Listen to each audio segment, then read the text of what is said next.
let's plant.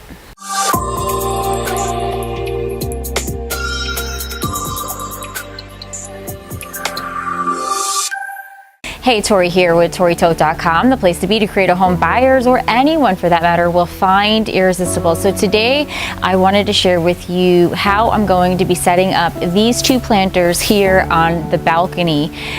So I purchased these planters from Home Depot. Once you find your planter, start by drilling a hole through the bottom for drainage. You'll also want to line the base of the planter with a thin layer of rocks before adding a significant amount of potting soil. Then it's time to add your plants. For these pots, I'm using palm trees for height.